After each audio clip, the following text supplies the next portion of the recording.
Chosen one. You have likely noticed a strange phenomenon lately that feels less like a blessing and more like a burden. You walk into a room you've entered 1,000 times before, yet suddenly, the air feels heavy. You sit across from a friend you've known for years, but instead of the usual warmth, you feel a sharp, internal static. This is not a coincidence, and it certainly isn't your imagination.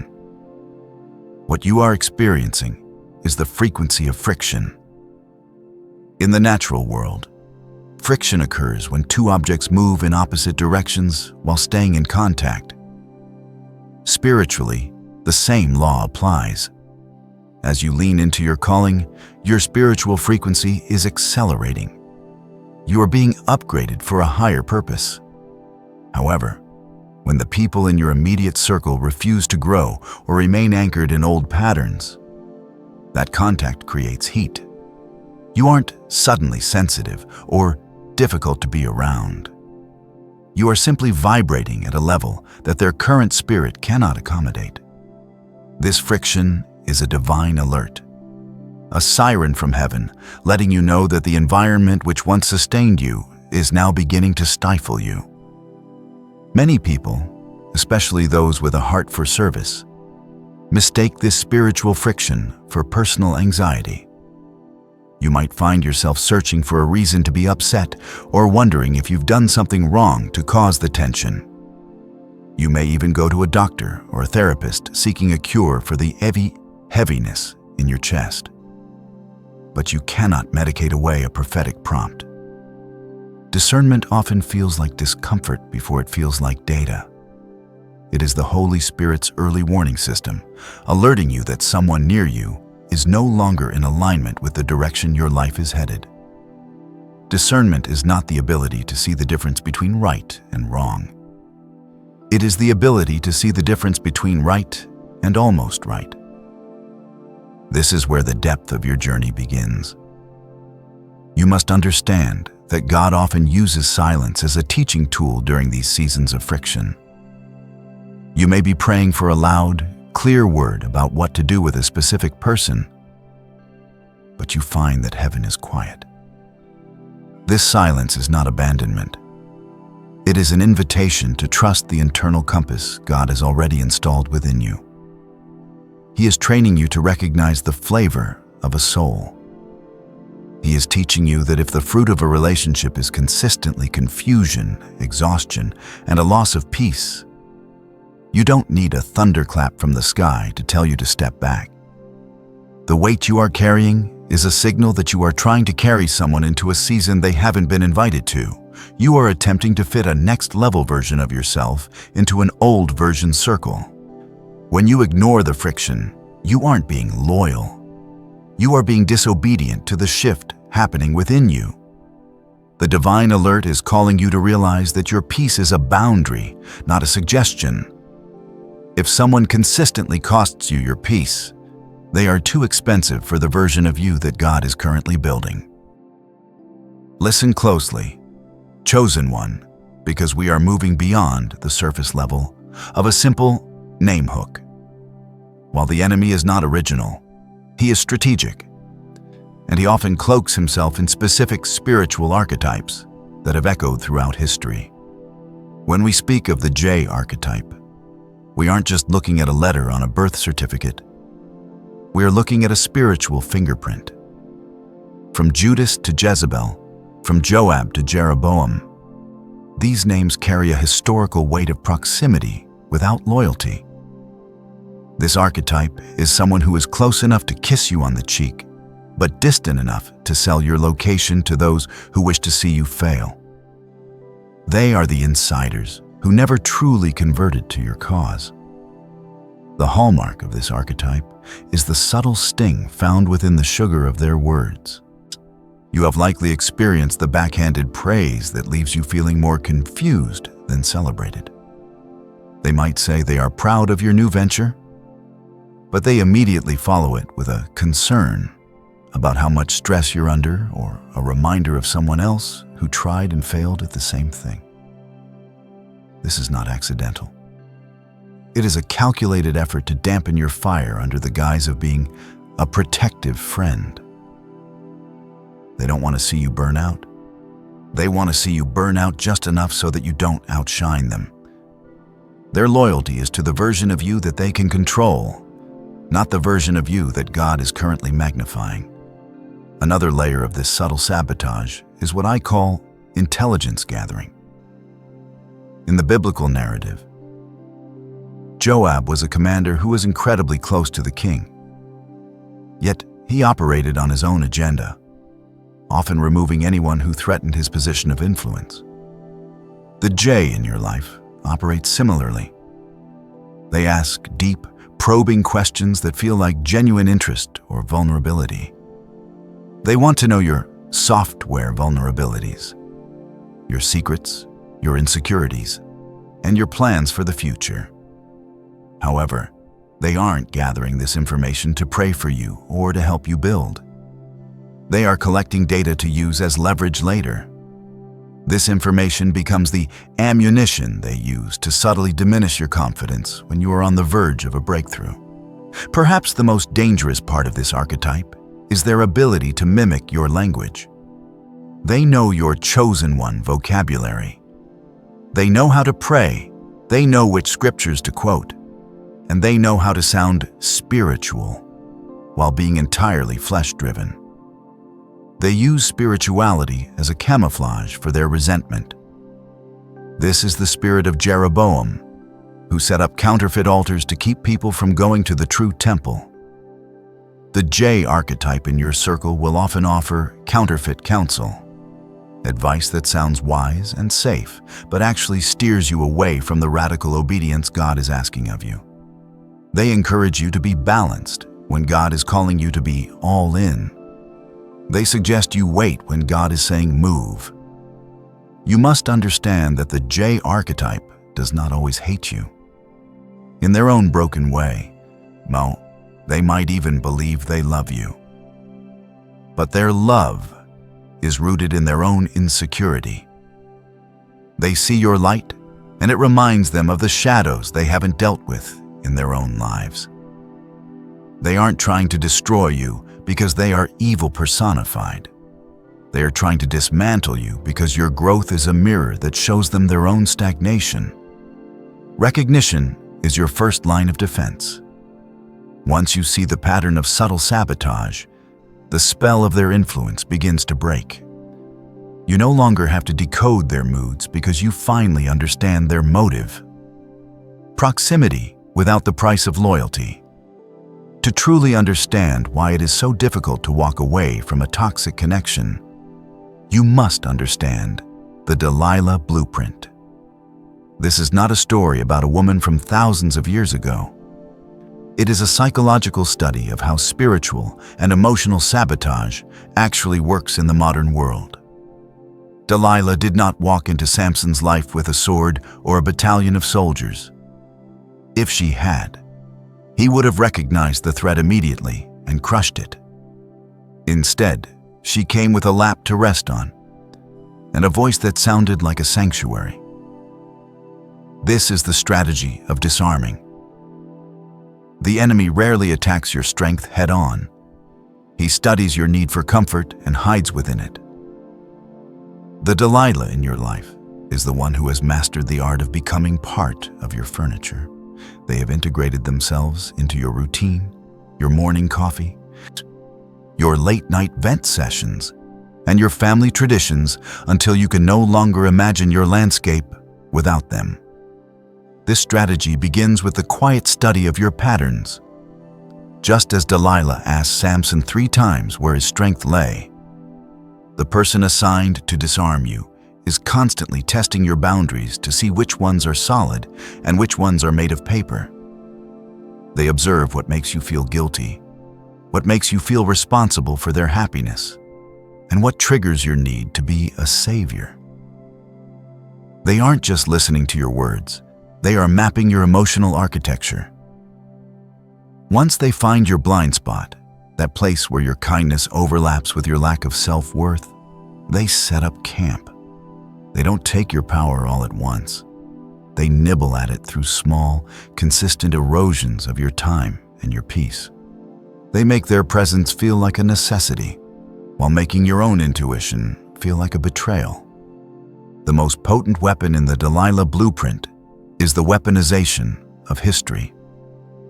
This is the "I was there when you had nothing" trap. They use the sanctity of your past to hold your future hostage. When you begin to rise, when you start to set boundaries, or when you finally listen to the divine friction we discussed earlier, they will immediately remind you of the old you.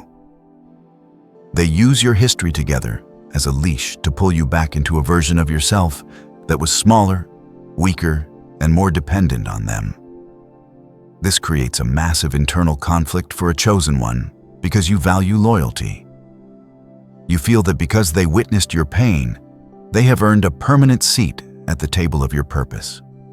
But you must realize that being a witness to someone's history does not automatically qualify someone to be a partner in their destiny. The disarming is completed through the mechanism of the guilt trap. In the biblical narrative, Delilah eventually used Samson's own emotions against him by saying, "How can you say you love me when your heart is not with me?" This is the exact language of a modern-day saboteur. When you try to protect your space, they make your self-care look like selfishness. They frame your growth as changing on them or forgetting where you came from. They make you feel like a bad person for wanting to be whole. This creates a cycle where you end up apologizing for the very progress God is making in your life. You begin to water down your fire just to keep their insecurity from getting cold. To break the Delilah Blueprint, you have to accept that your loyalty to your calling must always be greater than your loyalty to a memory. Chosen one. There is a dangerous misconception in our modern spiritual circles that suggests love must always equal unlimited access. We have been taught that to be a person of grace, we must endure every storm and tolerate every toxic passenger until the ship goes down. But there is a specific high-level strategy the Spirit uses when your destiny is being sabotaged, and I call it the Jonah Protocol. This is the moment you realize that the turbulence in your life is not a result of your own rebellion, but a result of who you have allowed on your boat. In the biblical narrative of Jonah, the sailors were men of integrity. They were hard workers. They were innocent of Jonah's specific disobedience. Yet, they were the ones losing their cargo, their peace, and nearly their lives because they were physically and contractually connected to someone who was out of alignment with God. You are currently paying for a storm you did not start. You are exhausting your mental and emotional reserves trying to stabilize a relationship, a family dynamic, or a partnership that is fundamentally rejected by heaven for this specific season. This is the collateral damage of misplaced tolerance. You think you are being patient, but you are actually being permissive of a spiritual liability. The Jonah Protocol teaches us that you cannot pray away a storm that God sent to get someone else's attention. You cannot work harder to save a ship that is under a divine mandate to be emptied of its luggage. Every minute you spend trying to accommodate a Jonah is a minute you are not sailing toward your true destination. You are staying in a holding pattern of chaos because you are afraid to be mean. The hardest part of this protocol for a chosen one is the act of the throw. We are conditioned to be rescuers, not the ones who terminate connections. But look at the behavior of the sailors. They did everything in their power to avoid throwing Jonah overboard. They rowed harder, they cried out to their own gods, and they threw their own valuable cargo into the sea first. This is exactly what you have been doing. You have been sacrificing your sleep, your reputation, and your own resources to keep a toxic or misaligned person comfortable. You are throwing your own cargo, your joy and your energy, into the sea just to keep the relationship afloat. But the Jonah Protocol reveals that your cargo isn't the problem. The passenger is the problem. There comes a point where mercy requires a throw. This is not an act of cruelty. It is an act of spiritual sobriety. It is the realization that as long as Jonah is on your boat, he will never go to his own Nineveh, and you will never reach your own port. By releasing them, you are actually allowing them to hit their own rock bottom, where they can finally deal with the Creator on their own terms.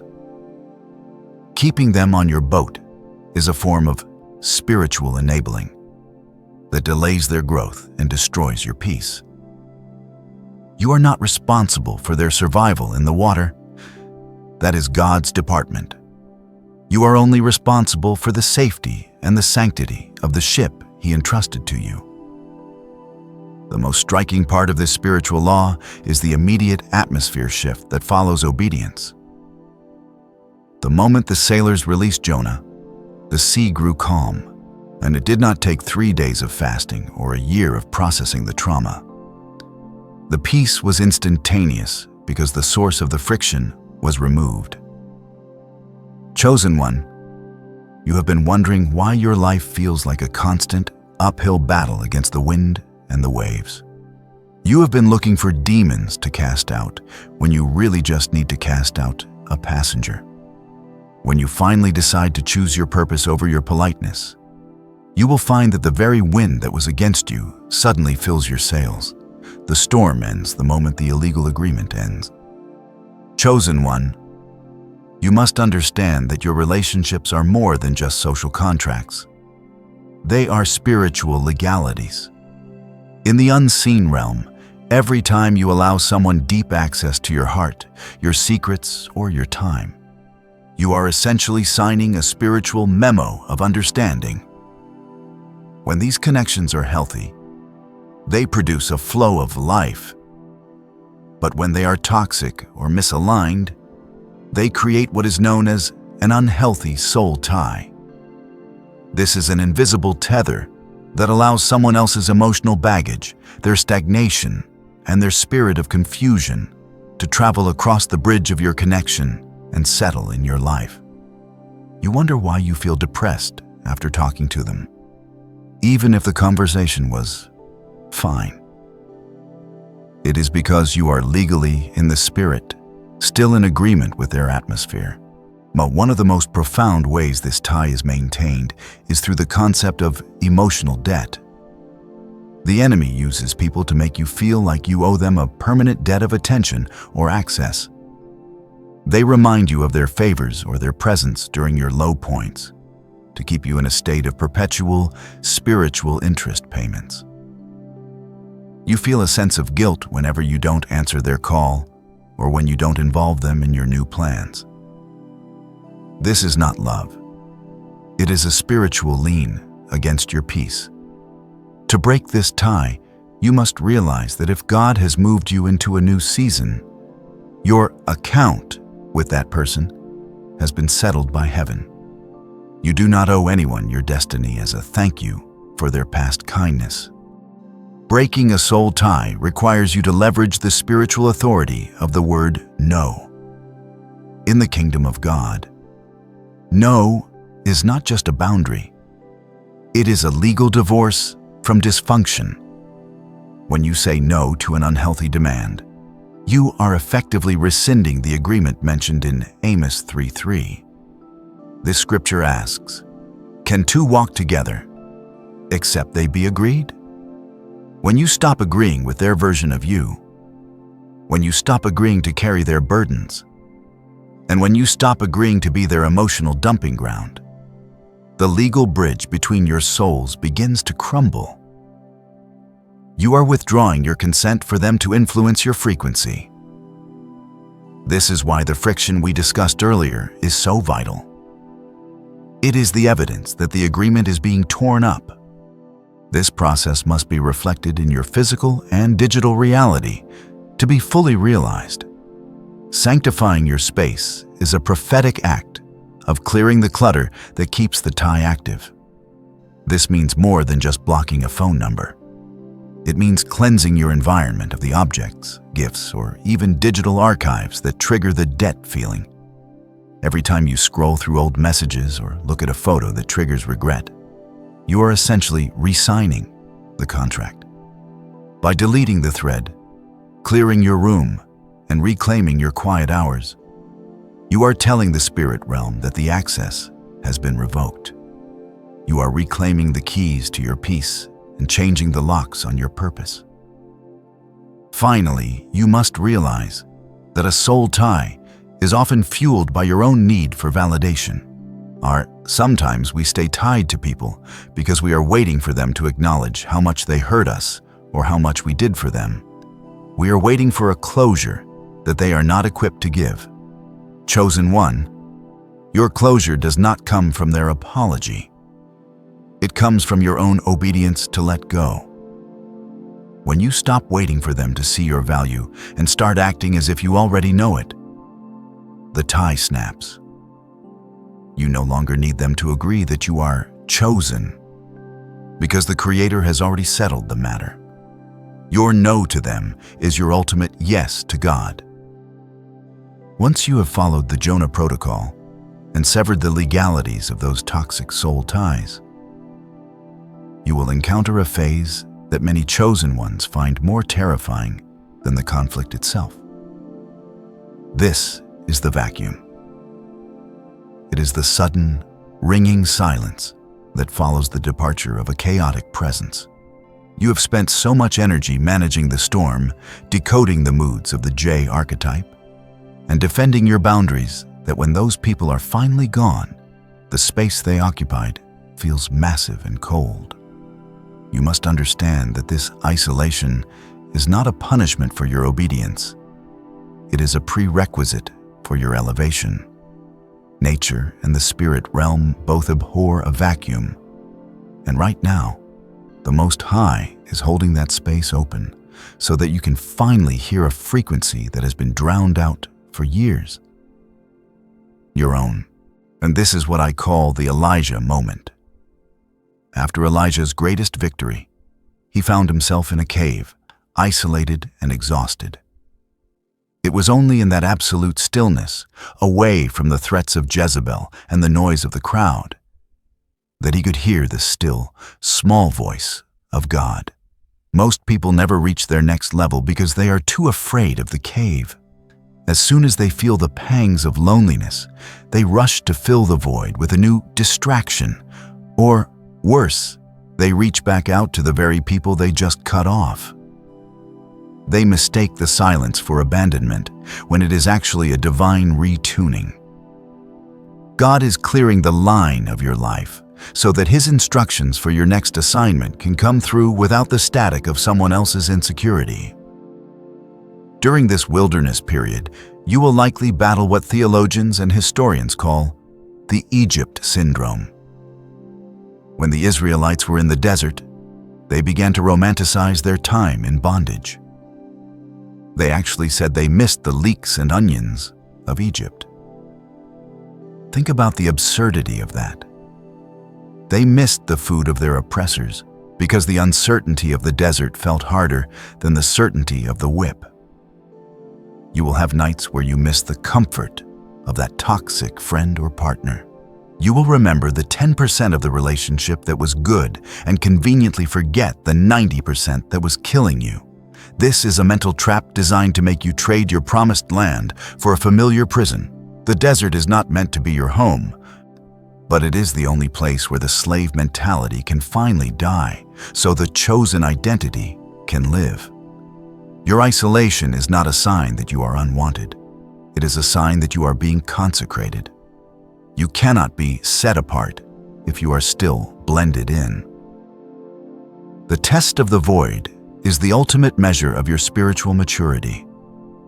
In this vacuum, the enemy will send counterfeits to see if you have truly learned your lesson. These are people who look like an upgrade but carry the same old spirit. They will show up exactly when you feel the most lonely, offering a quick fix for your isolation. But as a chosen one, you must develop the discipline to stay in the vacuum until the covenant alignment arrives. If you fill the space God cleared with something He didn't authorize, you will find yourself back in the same storm within 6 months.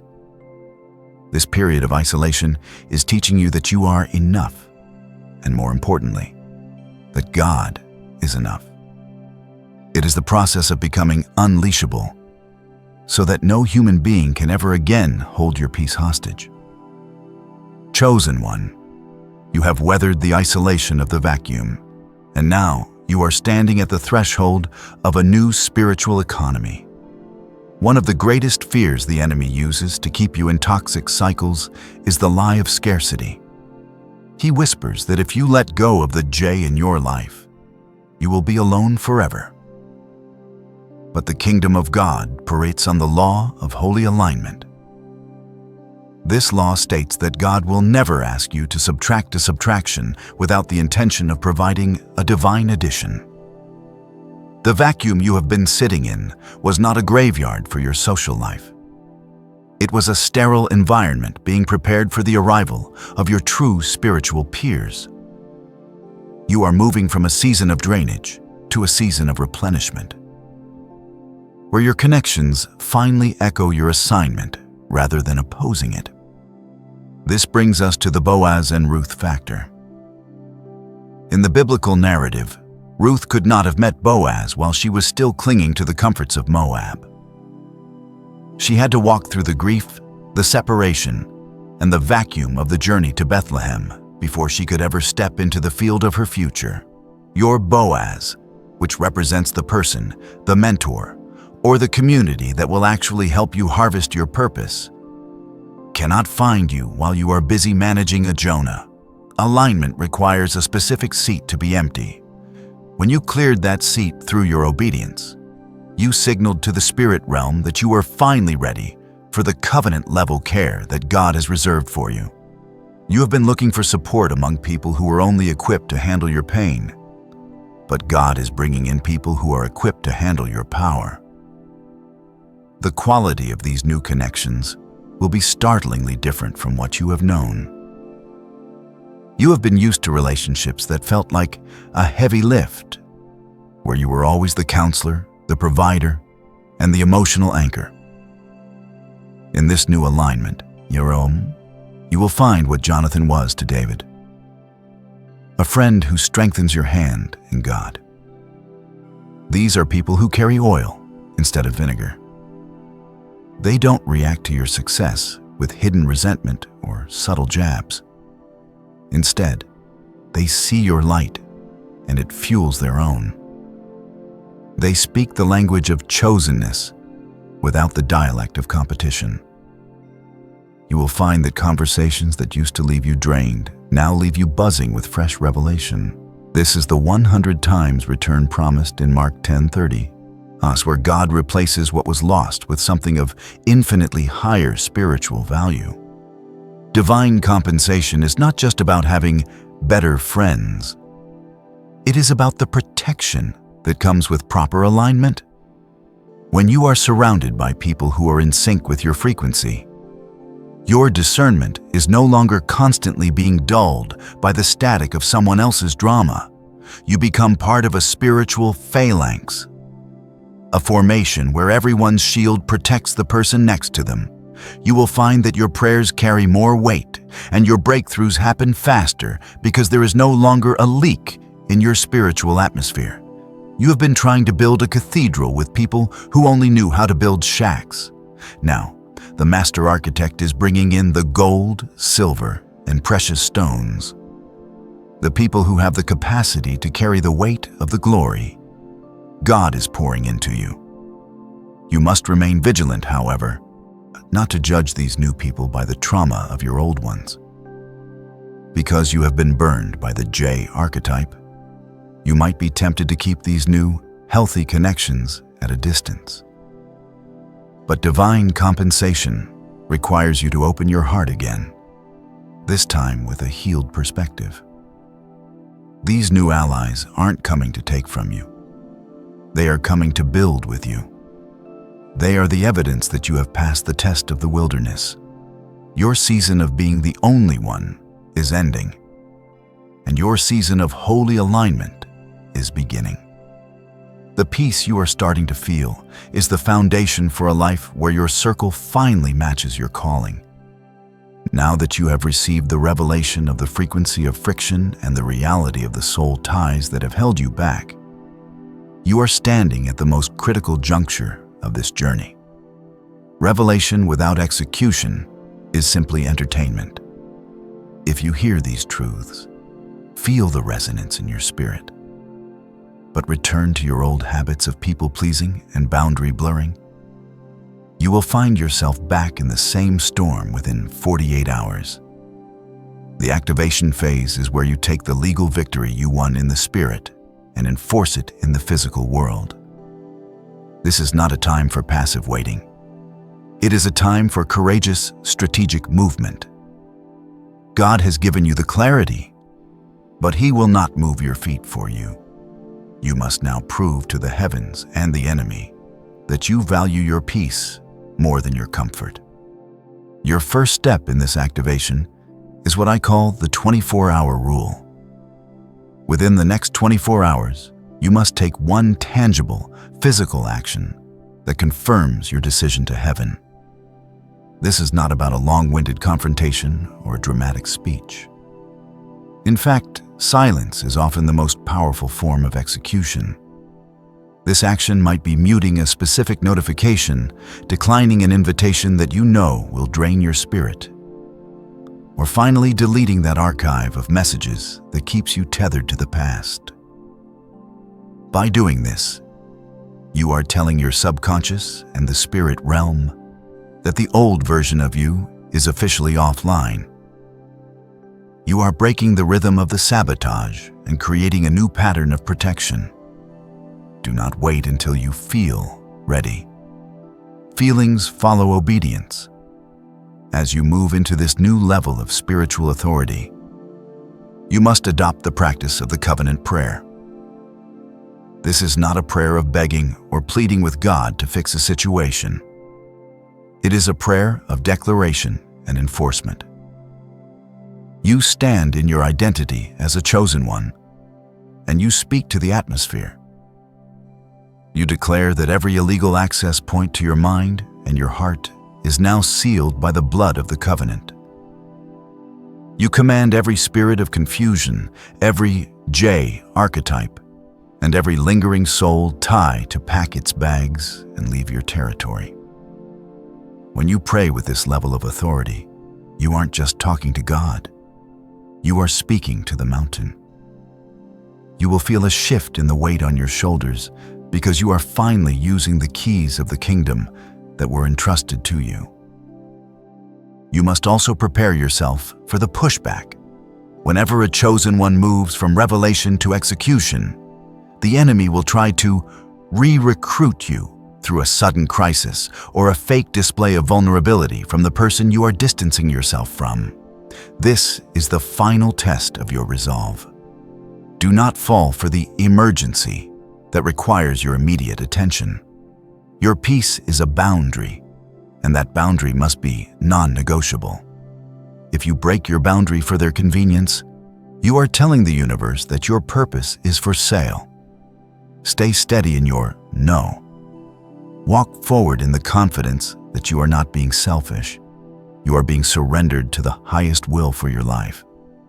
Finally, I want you to make a declaration of freedom. And this is the moment where you stop second-guessing your discernment and start trusting the one who gave it to you. You are entering a season where your circle will finally match your calling.